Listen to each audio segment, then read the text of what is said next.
tarde, terceiro ano. Bom, então hoje nós vamos falar um pouquinho sobre fotossíntese, tá? O que vem a ser a fotossíntese, então? Conversão da energia luminosa em energia química. É feita por seres autótrofos, como as algas, as cianobactérias e os vegetais. E é responsável pela produção de oxigênio da maior parte da matéria orgânica do planeta. Bom, resumidamente, o que seria a fotossíntese?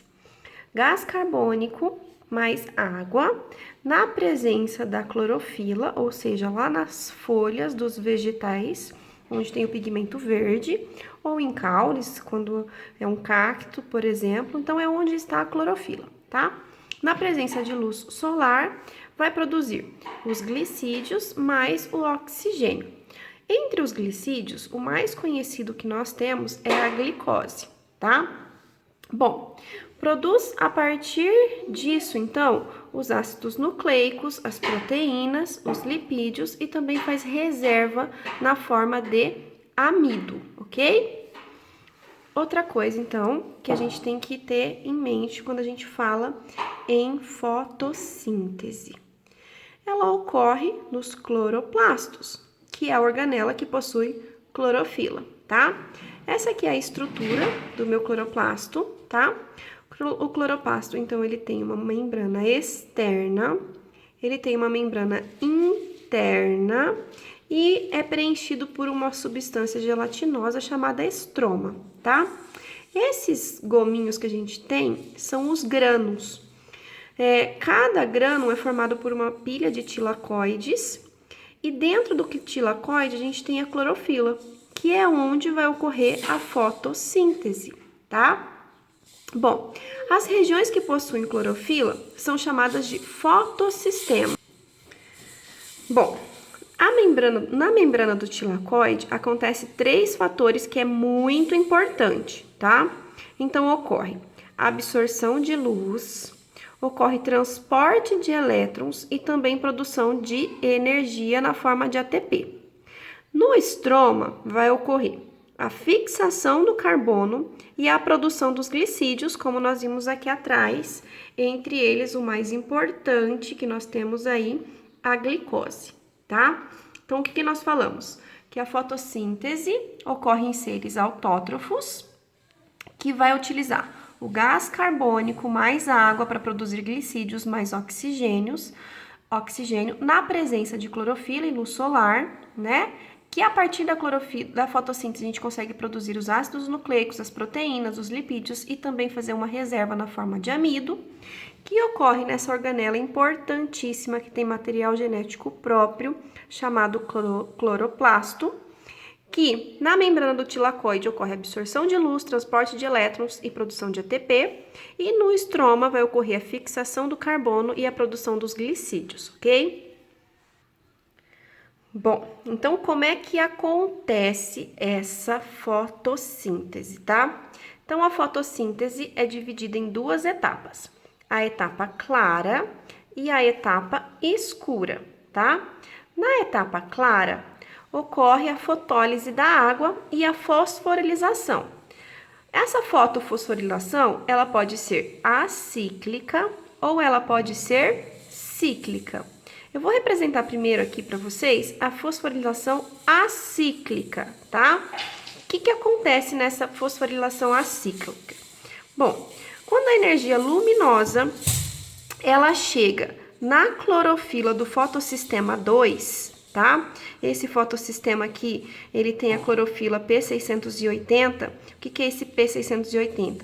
É o comprimento de onda que absorve energia luminosa, tá? Então, quando a energia luminosa chega nessa clorofila do fotossistema 2, ela é absorvida e vai excitar os elétrons que vai se afastar dessa clorofila, ó. Aí eles se afastam dessa clorofila.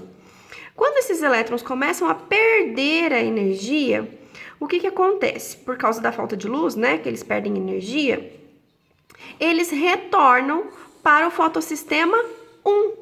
Então, eles vão, ao invés de voltar para esse fotossistema 2, como ela é acíclica, ela vai para o fotossistema 1. Mas enquanto esses elétrons migram de um fotossistema para outro fotossistema, eles liberam energia e bombeiam H+, né? Bombeiam H+, para dentro da membrana do tilacoide. Isso porque a energia que vem da movimentação desses prótons de H+, vai ser utilizado para produzir ATP, tá? Quando a clorofila do fotossistema 1, que é a P700, recebe a energia, o par de elétrons se afasta, tá? E é transportado por uma coenzima chamada NADP redutase, que pega esses elétrons mais os hidrogênios, os H+, e se transformam em NADPH. Então, vai ser utilizado lá no ciclo de Calvin, tá? Então, essa primeira transformação é fundamental que vocês entendam, tá? Então, a gente tem o quê? Energia luminosa excitou os elétrons do fotossistema 2, que ocorreu a fotólise da água e liberou elétrons. Esses elétrons se afastam do fotossistema 2 e, ao perder energia, eles vão ser transportados para o fotossistema 1. Quando acontece isso, ele é transportado por essas proteínas, tá? A feofitina, a plastoquinona, o citocromo B, a plastocianina, tá? E conforme ele vai sendo transportado, ele vai mandar H+ para dentro das células. Quando entra esse H+ dentro da célula, a energia para produzir um ATP, tá? E também aí chega no fotossistema 2. Quando excita a clorofila do fotossistema 2, vai ter repulsão de elétrons de novo. Esses elétrons aí, então, vai ser transportado pela coenzima chamada NADP redutase e vai ser utilizado lá no ciclo de Calvin. Quando ele está sendo transportado para dentro do ciclo de Calvin, ele produz um NADPH, ok? Bom, então o que a gente teve aqui? Energia luminosa sendo transformada em energia elétrica e posteriormente sendo transformada em energia química, ok? Eu falei para vocês, então, da fosforilação acíclica. Por quê? Porque os elétrons, eles saem do P680, então, e eles são repostos pelos elétrons que vêm da água, tá? Então, a cíclica, os elétrons, eles saem do P680 e não retornam para ele. Na fosforilação cíclica, quando um elétron pela clorofila, ele vai retornar para a mesma clorofila quando há perda de energia, tá? Que é uma diferença importante. E uma diferença importante é que na cíclica só produz ATP e na acíclica produz ATP e NADPH, tá? Então, o que é importante a gente saber? Fosforilação acíclica, os elétrons que são excitados lá no fotossistema 1 não volta para o fotossistema 1. Ele vai ser transportado para o fotossistema 2 e depois vai entrar no ciclo de Calvin. Na cíclica, o elétron perdido pela clorofila, ele retorna para a mesma clorofila quando há perda de energia. E o que é mais importante aí é que na acíclica produz ATP e NADPH. E na cíclica só produz ATP, ok? Bom, vamos falar então agora da etapa escura ou etapa química que acontece no estroma do cloroplasto. Nada mais do que o ciclo de Calvin. Como que acontece? A gente vai juntar 3 moléculas de dióxido de carbono com 3 ribulose, com a proteína 3-ribulose 1,5 bifosfato, que tem mais 3 átomos de carbono. E essa reação das duas é catalisada por essa enzima chamada rubisco. Essa junção aqui forma 3 moléculas de um composto intermediário instável com 6 átomos de carbono. Aí, ocorre a fixação, né? E vai originar 6 moléculas de 3-fosfoglicerato, que a gente chama de PGA, cada uma com 3 carbonos, tá? Quando isso acontece, a gente vai ter o consumo de 6 moléculas de ATP, liberando 6 ADP, e também o consumo de 6 NADPH e vai liberar 6 NADH, tá?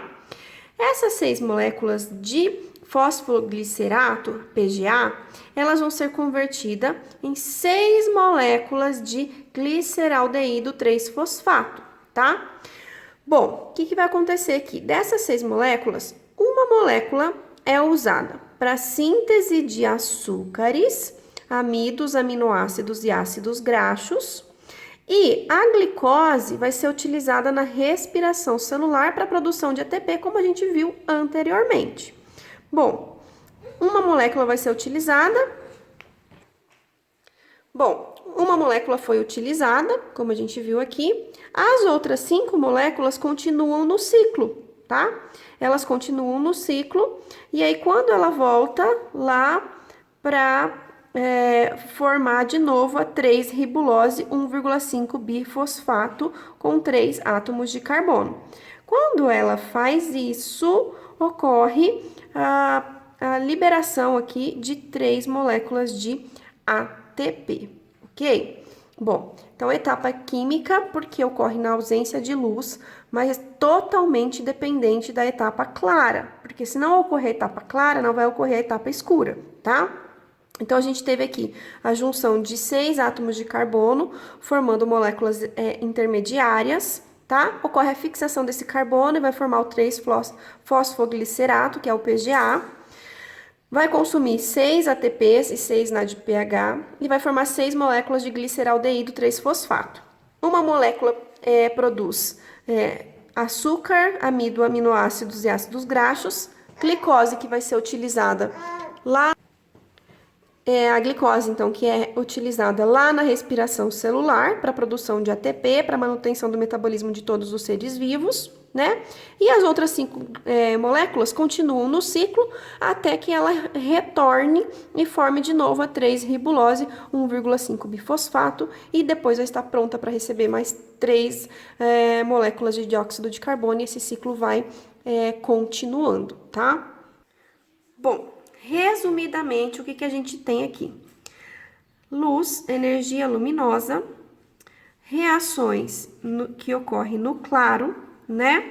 E aí a gente tem a fotólise da água e a produção de oxigênio, né? Essas reações produzem ATP, e aí a gente tem as reações que ocorrem no escuro, vai ter absorção de dióxido de carbono e produz glicose, e vai liberar NADPH. Tranquilo? Esse NADPH, quando ele volta aqui, ele volta a ser utilizado lá atrás, na etapa clara, tá? Então, tudo que aconteceu aqui, ó, isso aqui é o resumo da nossa fotossíntese. Etapa clara, etapa escura, produz ATP, consome ATP, tá? Usa o NADPH, produz o NADPH. Então, aqui a gente tem o resumo, o panorama geral dessa fotossíntese. Compreendido? Pessoal, qualquer dúvida, então, vocês podem estar me mandando mensagem no WhatsApp. Agora, vocês vão estar fazendo para mim, então, as atividades dos módulos de fotossíntese, tá? Pra gente estar concluindo essa parte. E eu vou ficar aguardando as atividades no grupo Biologia e Química. Combinado? Até a próxima!